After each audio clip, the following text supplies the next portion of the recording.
All right, hi everybody. Welcome to Tech Tuesday. Today we're going to be talking about applying for jobs online. This is going to be a pretty basic level course.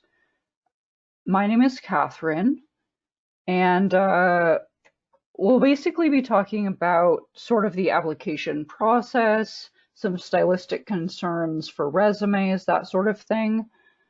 I did send you guys the handout, but I will also put the URL for that in the chat at the end of the presentation. And I will be allowing some time for questions at the end, and after I stop the recording, you can ask them without being recorded. Otherwise, if you ask them on voice now, they will be recorded. We do ask that if you're not intentionally speaking, to please keep your microphone on mute. Thank you.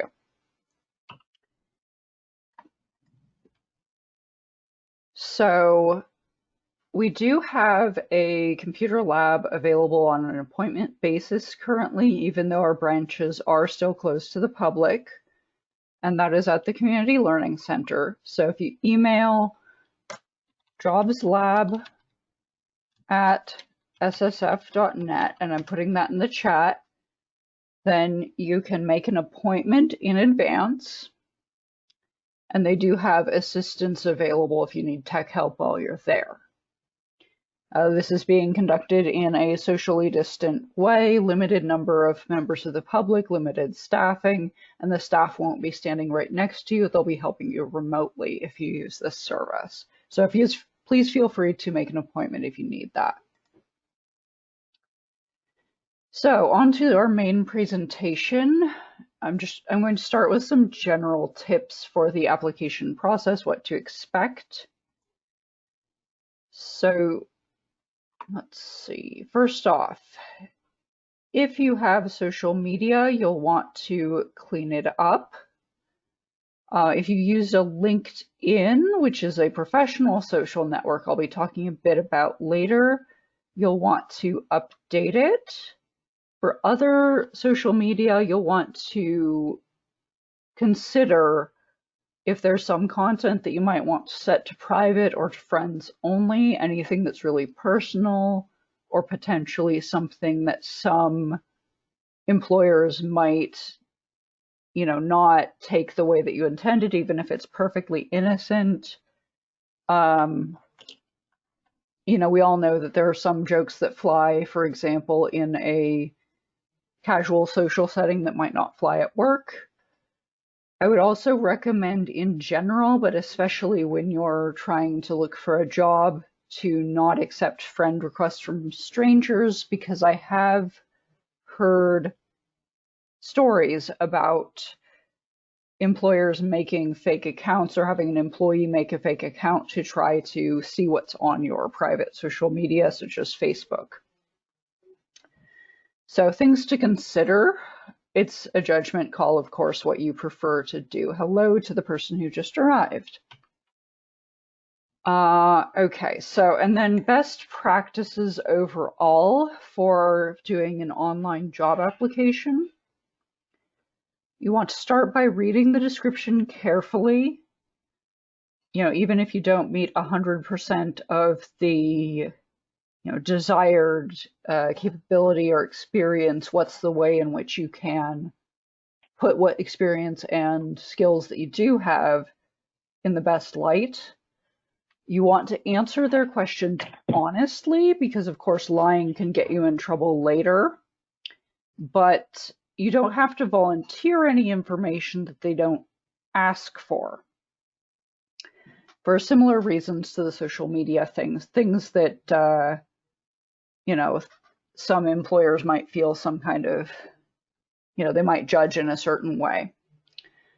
If there are long answer questions, as there often are, you'll want to write those answers outside of the application, because the application is usually on a timer that it will log you out periodically, and you don't want that pressure. You want to take your time and write a good answer, and then you can copy and paste it into the application. And it's always a good idea to have your resume at the very least, and in some cases a cover letter, depending on the job, ready in case you need them, so that you're not down to the wire on submitting your application in time, and you have to write a resume or a cover letter all of a sudden. I will say it's usually a good idea to apply earlier rather than later. I mean, of course, if you log in for the first time today and you see there's this great job listing and it expires tomorrow, there's not much you can do about the fact that you only saw it today. But if you see one that has, months left on their recruitment period, then, applying this week rather than in the last week of the recruitment period is usually a good idea, because sometimes they're doing continuous interviews, and you might have a slightly better chance to get that position or to get an interview if you apply early. There's also cases where, and oftentimes they'll tell you this, they actually cap the number of applicants at 100 or something like that. So based on their capacity of their human resources team. So you want to get into that number in case it closes early because of that. And okay, so the first step, you'll want to carefully read the job description and the qualifications, and think about how do these line up. Sometimes by reading between the lines, you can get a better idea of what they're actually hiring for, because I've seen a lot of employers that they have a boilerplate standard job description, but actually they hire for 2 or 3 or 4 slightly different positions with that. So they might be looking for a particular subspecialty, and so maybe you can gear your application to what they're really looking for. And think about, especially if you're changing fields or if you've just finished school, you're just new on the job market, or you're coming back after a break, think about how your experience and your skills might apply, even if it doesn't appear to be exactly the same description. And then if you have a long work history, you'll want to choose some of your positions or some of your education to feature that are the most relevant to each position.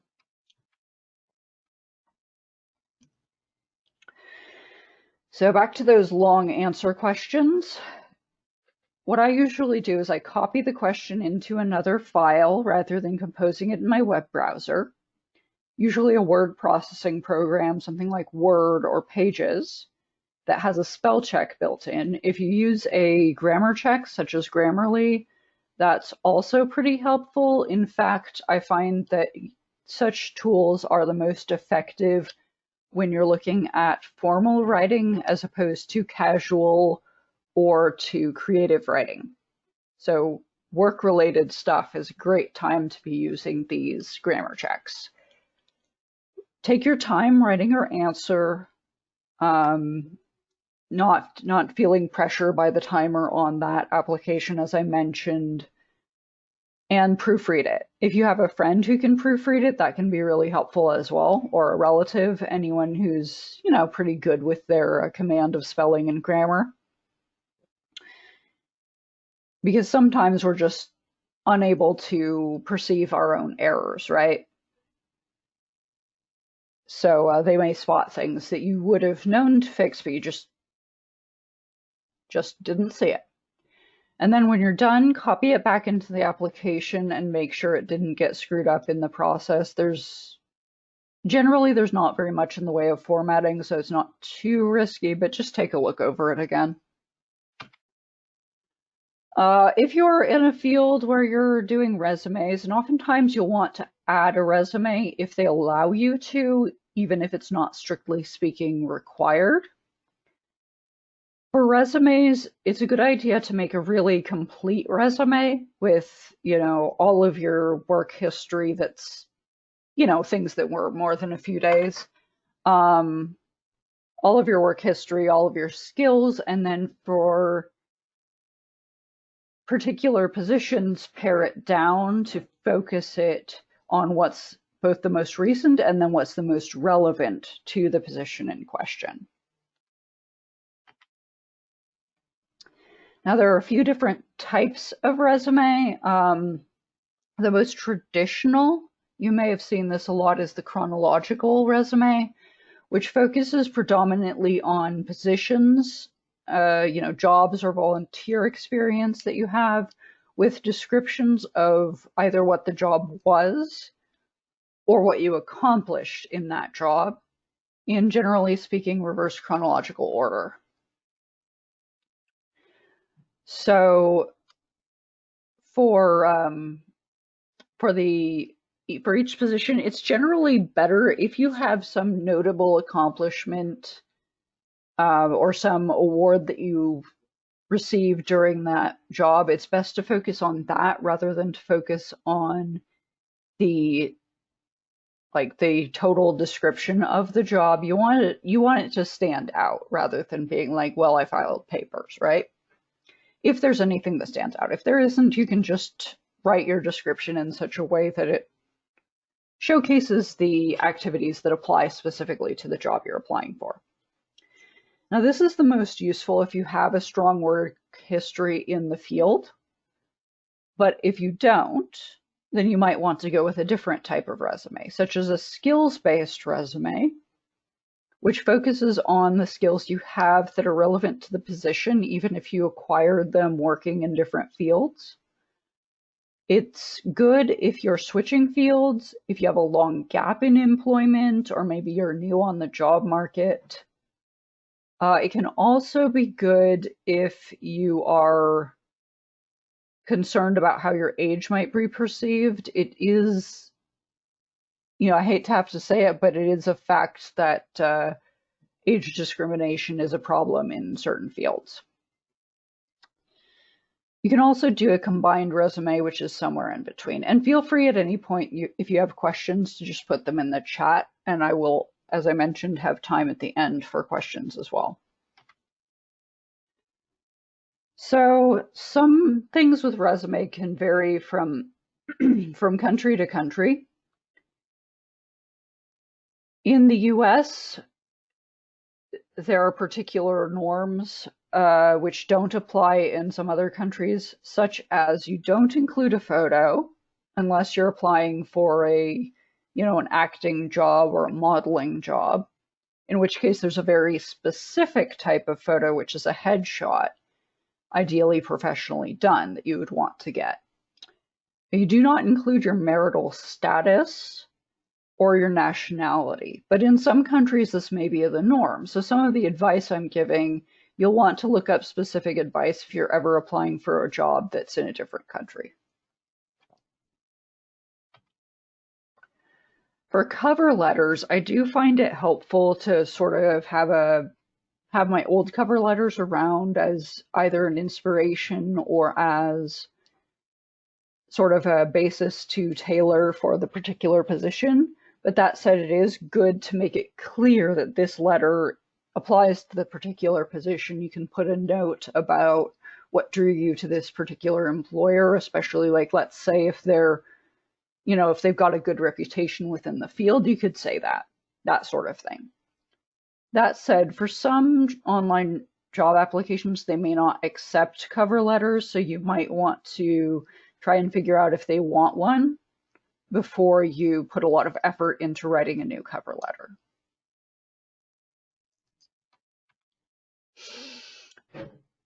All right, are there any questions on that first section before I move on to the recommended websites?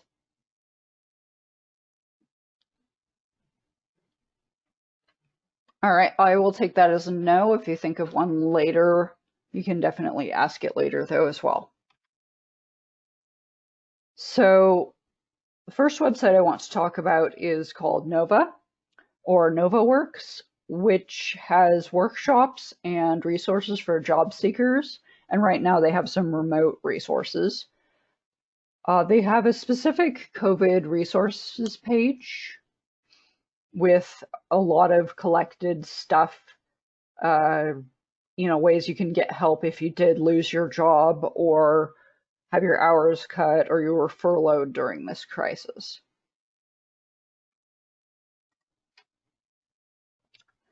Another website is Glassdoor, and what they're known for is that they have salary ranges and reviews of workplaces, and these are contributed by former and current employees.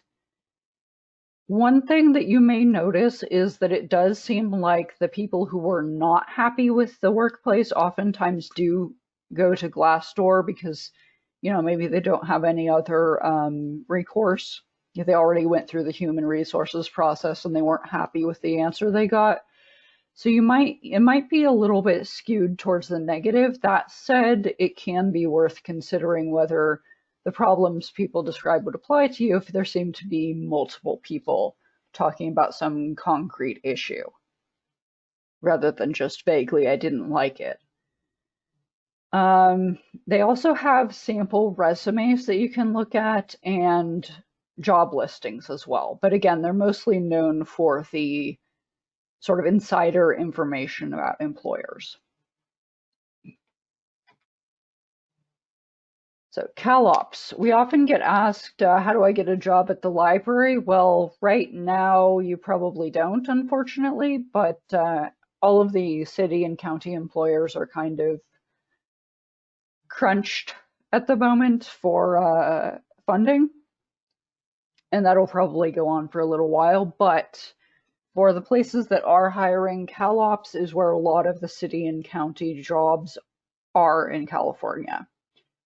And they have the ability that you can sign up for notifications via email of jobs that match your requirements. So let's say you put, San Mateo County, and you want a job as a lifeguard, right?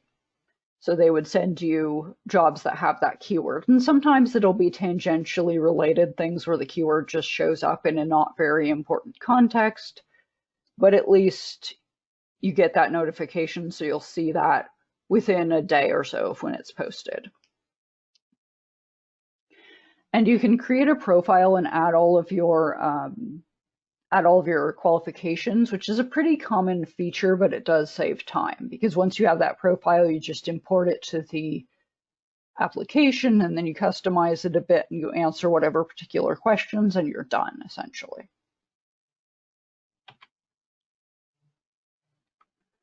So CalJobs is a website that collects public and private sector jobs in California specifically.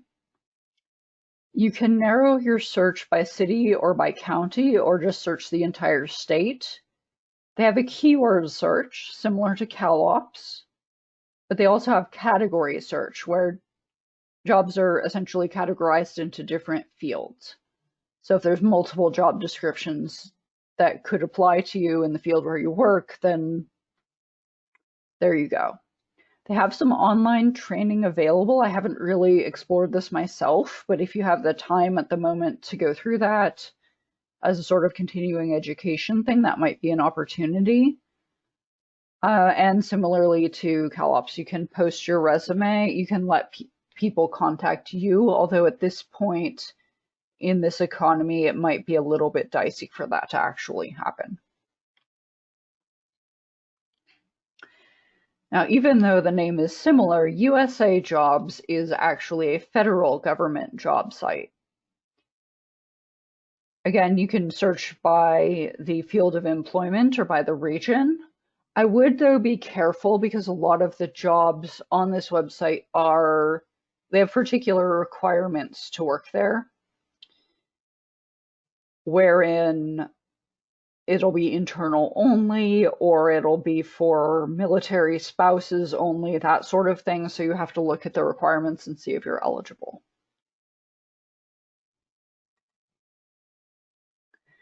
Now, Indeed.com it's only one of the many, but it's one of the more popular general purpose job sites.